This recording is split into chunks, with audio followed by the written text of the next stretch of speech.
अस्सलाम वालेकुम। शराय दस्तूर से मैं हूं अब्दुल क़य्यूम सिद्दीकी और आप हैं एक्यूएस के साथ। और मेरे साथ हम्माद गज़नवी हैं।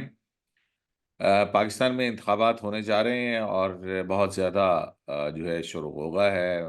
हक में और मुखालफत में बल्ले के निशान के हवाले से बहस जो है वो जारी है। लेकिन बहस कानून के दायरे के बजाय इल्ज़ाम तराशियों पर और ना जाने किस किस्म के इल्ज़ामात पर जो है वो उतर आई है।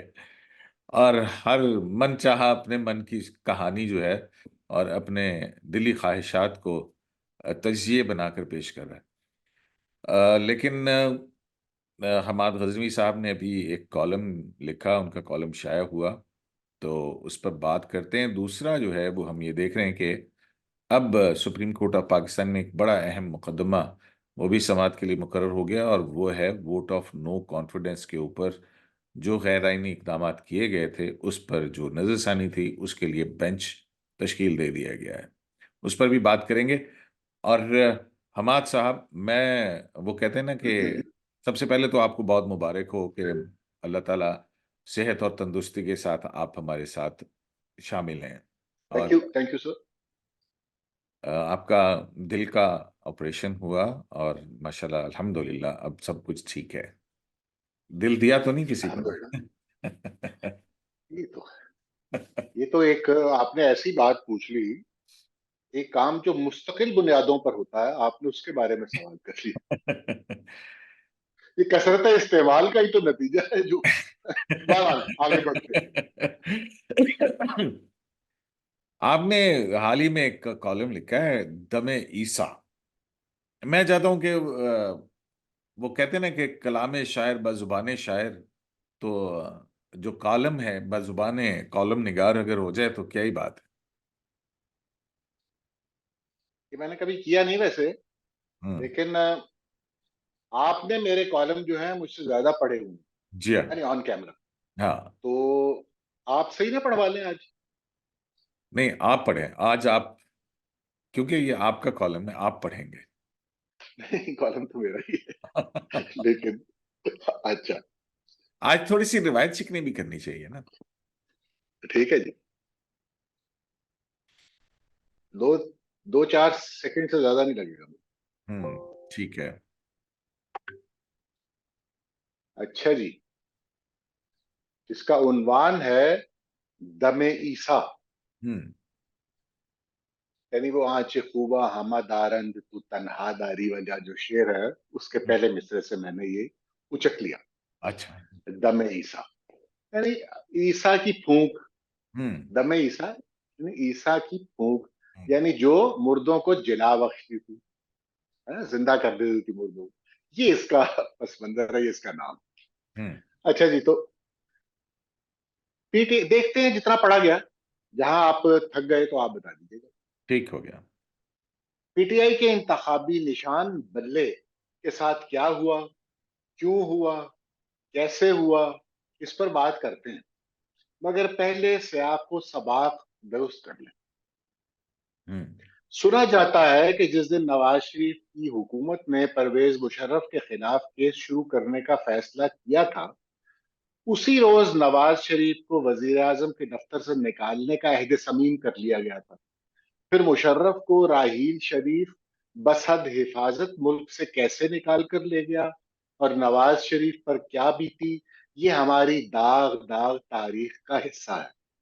जस्टिस वकार सेठ की अदालत ने जब मुशर्रफ को आइन शिकनी का मुर्तकिब और गद्दार करार दिया, तो उसी रोज हुकूमत और महकमे के नुमाइंदों ने टीवी स्क्रीनों पर तड़पने फड़कने का आलीशान मुजाहरा किया और वकार सेठ को फातिरुल अक्ल करार दे दिया। फिर लाहौर हाई कोर्ट के जजों मज़ाहिर नकवी साहब और अमीर भट्टी साहब ने वकार सेठ की अदालत को ही गैर कानूनी करार दे दिया। अर्ज यह है कि मुशर्रफ को सजा देने का मतलब था कि एक उसूल तय होने जा रहा था कि आइंदा कोई इस मुल्क में आइन शिकनी का सोचे भी ना, वरना गद्दार करार पाएगा। और अगर हालात मवाफिक हुए तो फांसी के फंदे पर झूल जाएगा। फरीकैन उसकी हसासियत जानते थे, सो तलवारें बेनयाम हो गई। नतीजा ये था कि साल हर साल सुप्रीम कोर्ट ने इस जिम्न में इस्तदा सुनने की जुर्रत ही न की। एक के बाद एक चीफ जस्टिस किसी ताकतवर को नाराज किए बगैर आराम से नौकरी करता चला गया। आगे चलिए। जुल्फिकार अली भुट्टो के अदालती कत्ल के 32 साल बाद 2011 में सदर आसिफ अली जरदारी ने एक दरखास्त दाखिल की, जिस पर एक आध समाप्ति हुई। मगर फिर अगले 12 साल के दौरान करीबन निस्फ दर्जन चीफ जस्टिस आए, लेकिन किसी आदिल को ये तौफीक अर्जा न हुई कि पाकिस्तान के पहले मुंतखब वजीर आजम के कत्ल का लफ्ज भी अपनी जुबान पर लाए।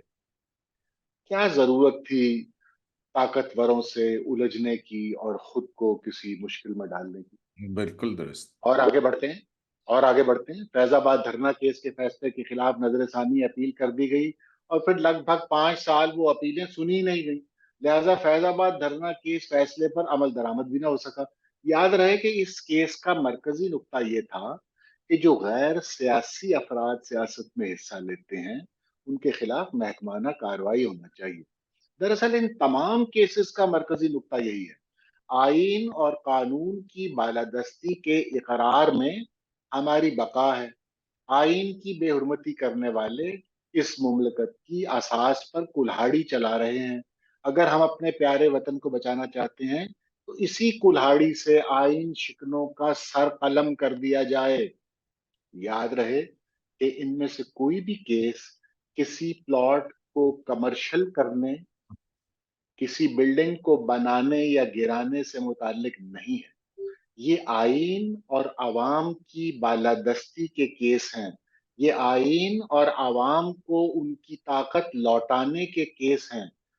कब बैठा था आखिरी दफा फुल कोर्ट, कुछ याद है? क्यों नहीं बैठता था सुप्रीम कोर्ट का फुल बेंच? क्यों कतराते थे साकिब निसार, आसिफ सईद खोसा, गुलजार अहमद और अता बंदयाल फुल कोर्ट से? इसलिए कि मतलूबा फैसले के लिए सिर्फ जज नहीं बल्कि हम ख्याल जज दरकार होते हैं। ये बेंच बनाने का इख्तियार था जिससे पूरी अदलिया को कंट्रोल किया जाता था, बल्कि पूरी सियासी निजाम को नकेल डाली जाती थी। 5 फाजिल जज बैठ कर करोड़ों लोगों के मुंतखब वजीर आजम को कान से पकड़कर दफ्तर से निकाल देते थे। आइन की ऐसी तशरीह करते कि मरकज दरमान दीवानगाह के मकीन भी मुस्कुरा दे। वाह। हम तो पार्लियामान की बेतौकीरी के आदी हो चले थे। 3 जज पूरी पार्लियामान का बनाया कानून फाड़ कर फेंक देते थे, यानी करोड़ों वोटरों का तमस्खुर उड़ाया जाता और उनकी इज्तमाही दानिश की तौहीन की जाती। सुप्रीम कोर्ट से हमारी जितनी जायज शिकायत हैं, उनका खुलासा यहाँ लिख दिया है। अगर ये सब कजियां एक दर्जन चीफ जस्टिस मिलकर 40 साल में दूर कर देते तो मुल्क पटड़ी पर चढ़ जाता और हम अपनी आला अदलिया से खुश हो जाते। ये सब तो ना हो सका और हम भी उम्मीद हार चले थे। मगर फिर यक बारगी एक मोजजा हो गया। हम्म। सुप्रीम कोर्ट में बेंच बनाने का इख्तियार फर्द वाहिद से छिन गया। अदलिया ने परवेज मुशर्रफ को सजा दी। भुट्टो का केस सुना गया। जस्टिस शौकत सिद्दीकी की सुनवाई हुई। पार्लियामान की फजीलत तस्लीम की गई। पहली दफा अदलिया की काली करप्ट भेड़ों का एहतसाब आगाज हुआ। और इसके सिवा बहुत कुछ। और ये सब कुछ 4 माह में हुआ और एक ही चीफ जस्टिस के अहद में हुआ।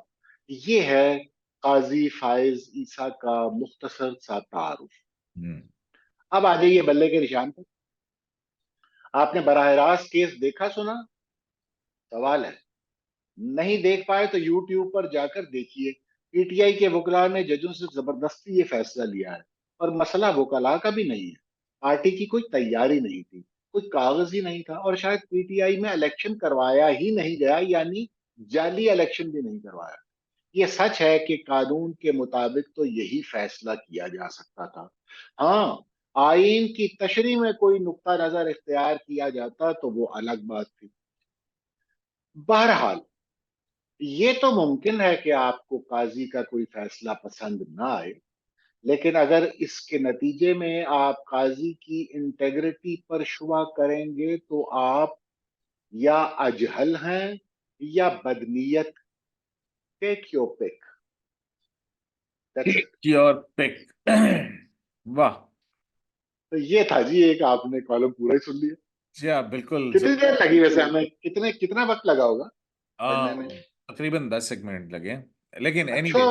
हाँ, बेहतरीन। अब तो तफसीली फैसला भी आ गया और उस तफसीली फैसले के अंदर एक एक चीज को निथार कर सामने रख दिया गया कि हम्म, आइन का आर्टिकल 17 जिसके ऊपर ये सब बातें हो रही थी और सारा कुछ था, अगर हम वो 38 पेजेस का तफसीली फैसला देखें, उसके अंदर आर्टिकल 17 की अंदर होने वाली मुख्तलिफ अदवार के अंदर तरामीम, और फिर उसके निकाले जाने के बाद क्या आइन का आर्टिकल जो था वो था। और फिर इस फैसले के अंदर ये भी लिखा गया है कि इलेक्शन एक्ट 2017 जिसके तहत इंटर हम्म, पार्टी इलेक्शंस का कहा गया, उस पर बहस हुई पार्लियामेंट में। पार्लियामेंट ने ये कानून बनाया। ना सिर्फ ये कि कायमा कमेटी के अंदर उस पर बहस हुई, फिर उसके बाद कौमी असेंबली में 4 दिन बहस हुई, फिर उसके बाद सेनेट के अंदर, और फिर पीटीआई के एक रुकन ने कहा कि नहीं जनाब, 5 साल की शर्त ना रखें इंटर पार्टी के लिए। हमारे पीटीआई के आइन के अंदर तो 3 साल है, तो 3 साल के अंदर आइन और कानून के अंदर फैसला होना चाहिए। अब ये सारी नज़ायर जो हैं, और जो इनका बहुत ज़्यादा रिलायंस था कि जनाब बेनज़ीर भुट्टो के केस के हवाले से, तो वो भी बड़ी तशरीह के साथ बता दिया गया कि बेनज़ीर भुट्टो का केस दरअसल क्या था, उसके फैक्ट्स क्या थे, और वो इस मुकदमे के ऊपर क्यों लागू नहीं होता।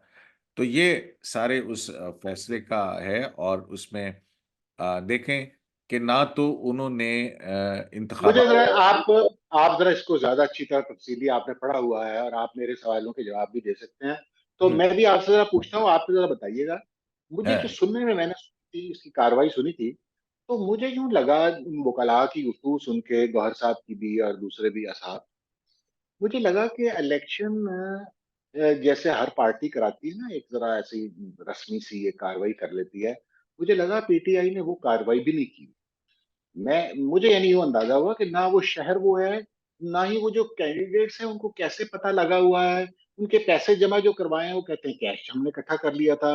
वो कैश कहाँ गया, खुशी कुमार। मतलब अजीब और गरीब सी वो गुफ्तगू थी, यानी काफी मजाकाखेजी थी उसमें। मैं बिल्कुल। मुसलसल इस तरह पर रहा, मैं मुसलसल देखिए, सच्ची बात बताऊं आपको दिल की। हाँ। अब मैं चाहता था कि इनको बल्ले का निशान मिल जाए। अच्छा। क्यों चाहता था? इसलिए कि एक फजा भी होती है ना, आपको लगता है कि यार ये पार्टी बार बार कह रही है कि हमारे से बड़ा जुल्म हो रहा है, हमारे से बड़ा पार्टी एक साहब जेल में है। तो आप हम तो कह देते हैं कि यार ये 9 मई हमने तो नहीं किया भाई, आप ना करते तो ना जाते जेल में। लेकिन बहरहाल एक ओवरऑल तस्वीर यूं बनती है कि एक पार्टी, जैसे पिछली दफा एक हेड अंदर था, इस दफा दूसरा अंदर है। तो शायद लगता है जैसे ये कोई लेवल प्लेइंग फील्ड बनाई जा रही। लेकिन तो हम यूं देख रहे थे ना, तो हम कह रहे थे यार बल्ला मिल जाए इनको। लेकिन मैंने जो कार्रवाई देखी, उसमें बल्ला उनको किस तरह दिया जाए, वो तो बजाते खुद एक अजीब फैसला हो जाता। अब आप एग्जैक्ट। बताइए कि ये जो मैंने इलेक्शन हुआ, वैसे आपका क्या ख्याल है, रस्मी इलेक्शन? मेरा ख्याल है कि वो भी जो है ना, बस ऐसे ही एक हंगामा सा था। अब आप देखें कि वो कहते हैं कि हमारे 8,50,000 के करीब मेंबर्स हैं, और जो जिन मेंबर्स ने चैलेंज किया वो भी पीटीआई किया, उनकी पार्टी से निकालने या उनका पार्टी मेंबर होने का कोई सबूत पेश नहीं किया। मतलब अगर इलेक्शन हुआ था तो कहीं कागजात नामजदगी दाखिल हुए होंगे। कागजात नामजदगी के बारे में पूछा तो उन्होंने कहा कि जनाब वेबसाइट पे जारी किए थे, और जब वेबसाइट खोली तो उन्होंने कहा नहीं जी, वो होने के बाद हमने हटा दिए थे। अच्छा, हाँ, फीस आपने फीस ली होगी, हर कैंडिडेट ने जो उम्मीदवार था उसने कागजात जमा कराते हुए फीस लेना जरूरी था, तो वो फीस के पैसे का मतलब है कि, और फिर उस सारी सूरत हाल के अंदर इलेक्शन एक्ट 2017 जो है और उससे मुतलिक जो शिकें हैं, वो तमाम की तमाम जो है वो लकड़ी खोल के सामने कि भाई बता दीजिए।